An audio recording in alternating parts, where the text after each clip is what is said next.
Good afternoon, Musketeers. It's January 15th, 2016. I'm Hannah Michaels. And I'm Amira Savani, and this is Xavier News. From the Xavier University Television Studio, this is Xavier News. Your campus, your region, your world. This is Xavier News. 4 teens were arrested Sunday for the rape of an unnamed 18-year-old woman. The victim and her father were drinking beer in the Osborne Playground in Brooklyn last Thursday night when approached by 5 teenage males. The father claims, quote, "One of them put a gun in my face telling me to run, and all of them had their way with her," end quote. After the father left the area, each of the 5 teenagers raped the young woman. Having no cell phone, the father ran to a store begging for help, but the store employees did not call the police and asked the man to leave. Sources say the father appeared drunk or incoherent. The father returned to the park with 2 police officers, but the attackers had fled. Officers are still searching for the 5th remaining suspect. New York Mayor Bill de Blasio comments on the incident saying, quote, "Every New Yorker in every neighborhood deserves to feel safe and protected, and we will not stop until the perpetrators of this disturbing attack are held accountable for their actions. This administration has zero tolerance for sexual attacks, and we will work to ensure a crime of this nature never happens again." An unfortunate amount of celebrities passed away of cancer this week. Both music legend David Bowie and actor Alan Rickman, who played Severus Snape in the popular Harry Potter movie franchise, among many other roles, passed away both at the age of 69. Yesterday, Celine Dion's husband and longtime manager also passed away due to cancer. The couple had 3 children together. An 18-year-old man was shot and injured in Westchester Township Wednesday afternoon. The victim was taken to the local hospital and then airlifted to the University of Cincinnati Medical Center for treatment. The single shooter is presumed to be an 18 or 19-year-old man who was seen with another man and woman, according to police. The 3 suspects fled the scene in a dark blue Mazda Protege and are considered to be armed and dangerous.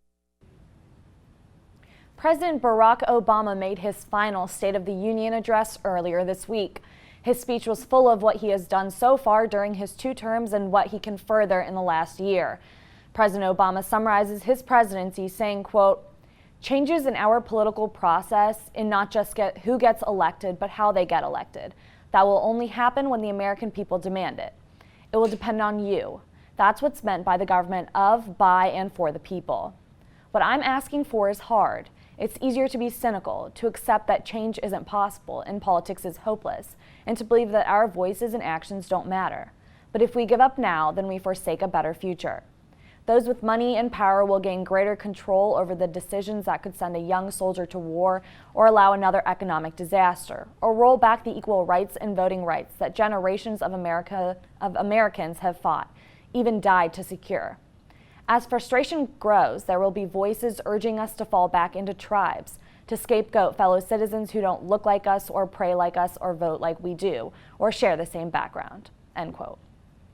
He also ended with a Twitter question and answer after the speech and wrote about how his best memory as president was when the Affordable Health Care Act was passed. Indonesian capital Jakarta suffered attacks yesterday from a local ISIS group. A series of explosions went off in a major shopping and business district near foreign embassies and the United Nations offices, with attackers also opening gunfire in the streets. The attacks resulted in 7 casualties. The police suspect 5 assailants from Thursday's attacks. Indonesian President Joko Widodo commented, quote, "We are all grieving for the fallen victims of this incident, but we also condemn the act that has disturbed the security and peace and spread terror among our people," end quote. The attack started at a Starbucks coffee shop by a suicide bomber. The gunman appeared to be hiding in a Jakarta theater, part of a structure also containing the Starbucks store. 2 foreign hostages were taken and shot. One of the 2, the Dutch citizen, was killed, and the Algerian citizen was injured. Police, snipers, and armored vehicles entered the streets after reports of the attacks. Gunfire broke out after police arrived at the coffee shop. There were a total of 5 explosions during the attacks. The documentary-style series Making a Murder has gained the attention of the public after inconsistencies with its conclusions. Netflix came out with the show outlining the case of Stephen Avery, who was accused of rape and exonerated almost 18 years later via DNA evidence. Not long after was again accused of murder, and the show goes through different witnesses and evidence. Recently, a juror in this murder case has come out saying that all the jurors would work together and trade votes once in the deliberation room in order to push the murder case to the appellate courts. Because of this, there's been much scrutiny upon this murder investigation. That's all from the news desk. Stay with us for Connor Muldoon with the Xavier Sports Report.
Thank you, Umi and Hannah, and welcome back to campus, Xavier fans.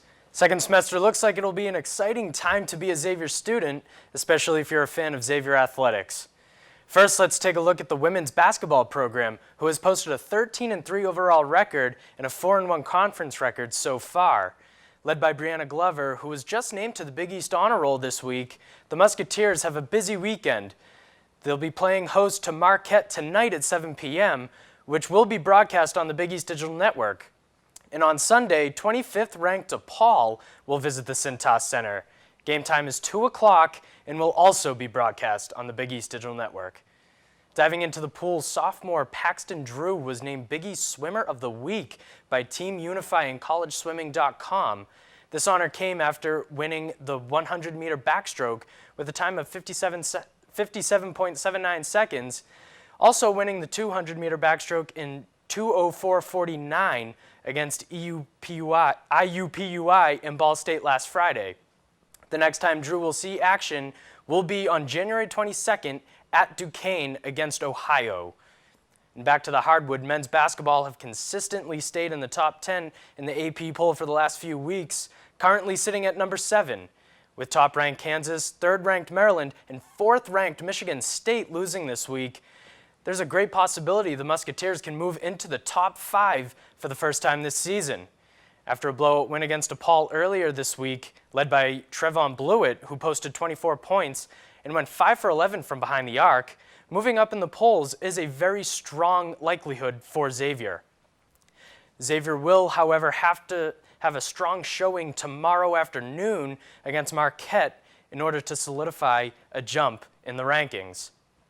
In more men's basketball news, head coach Chris Mack was just named Mid-Season National Coach of the Year by Sporting News.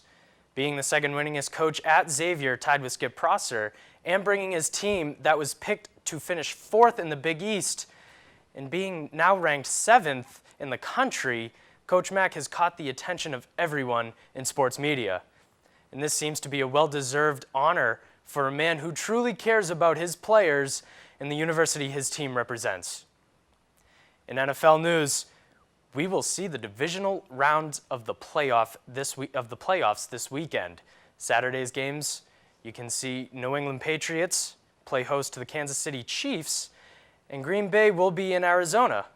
And on Sunday, the Broncos will take on Pittsburgh and Denver, and Seattle will be traveling to Carolina. The only team I see who will definitely win is Denver against a very injured Steelers team.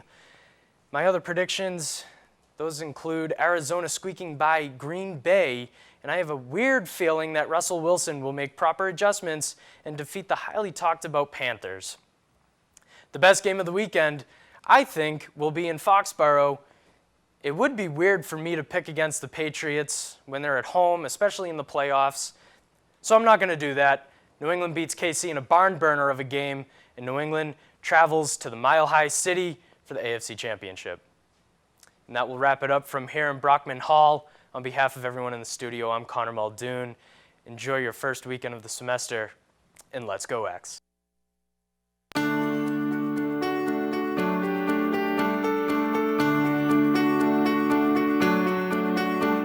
This is Xavier News.